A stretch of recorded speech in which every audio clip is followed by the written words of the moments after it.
In this video, we're going to be talking about Paul Rolland's principles of movement of the body while playing the violin. I'm going to put my violin down and just move in a similar way as if I had my violin in my hand. I'm going to hold my left arm up this way and my right arm like I'm going to be bowing.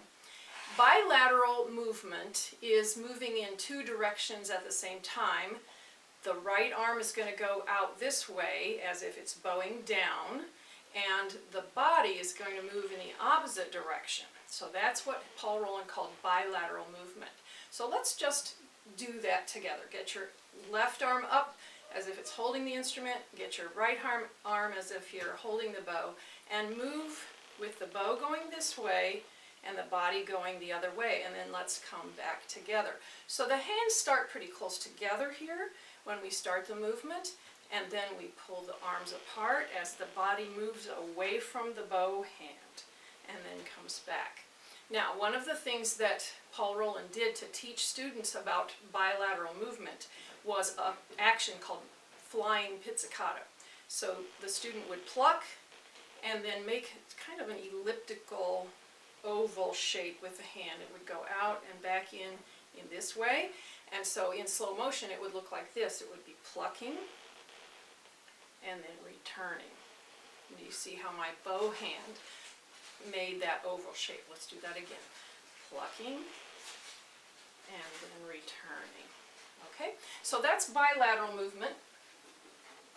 Let's pick up our instruments without the bow. Go ahead and get in playing position. Have your left hand in the middle position.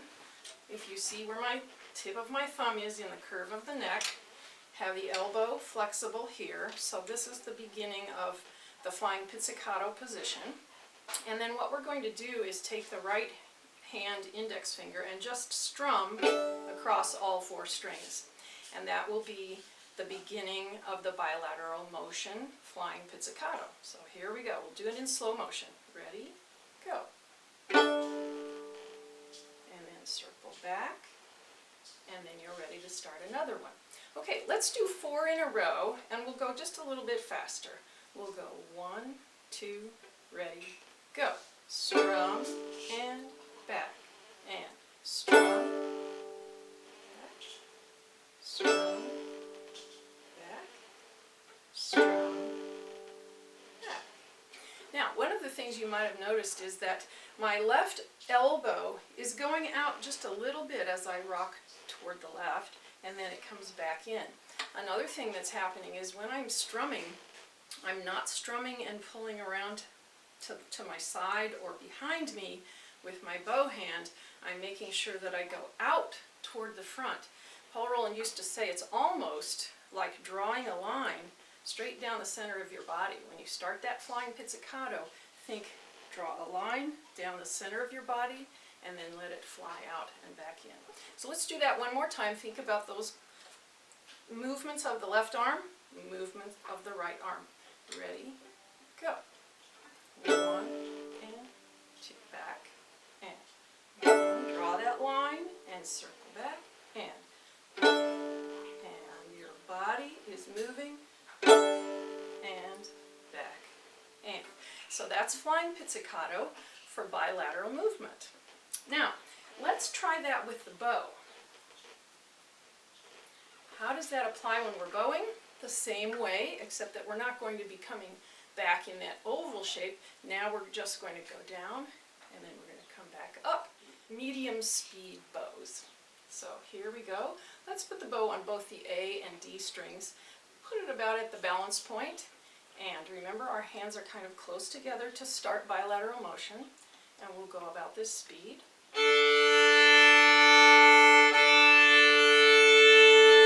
Okay, let's try that together. We'll do down and up 4 times. Ready, go.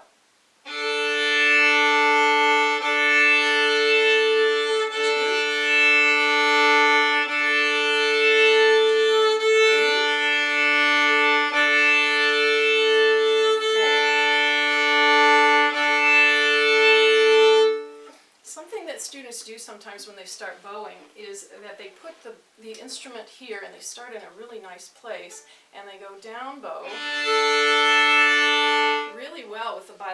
motion, and then they forget to come back, and so then when they go up bow,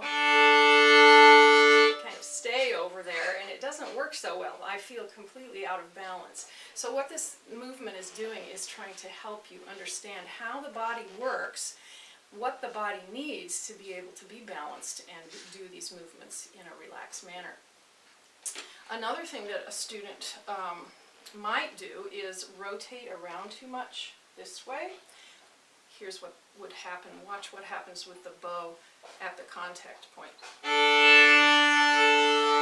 So even though my arm is moving in a proper way, if I rotate too much with my violin, then I'm going to have a very crooked bow. So let's try that again. Move to the side and then back with the arm going this way and the body going this way. Ready? Let's just do two this time. And go.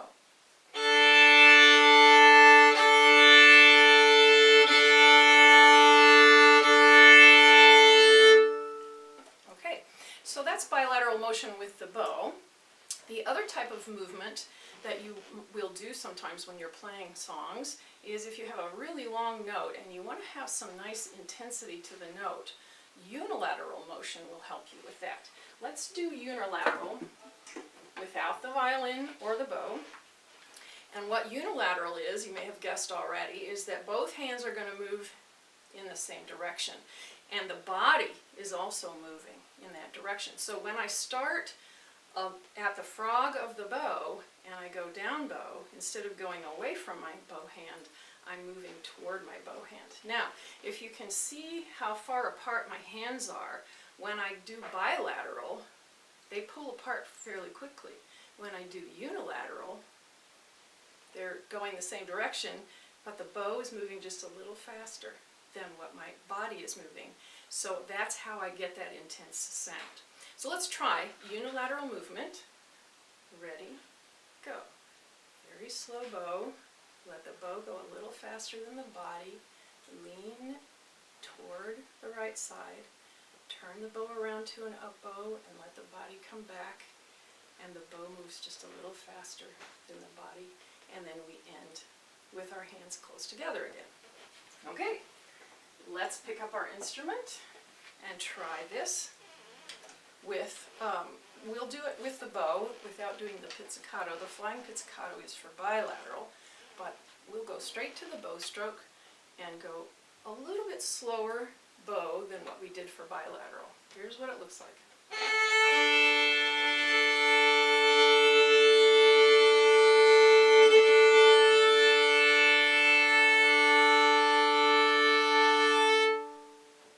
I'll do one more. You can do it with me this time. Here we go.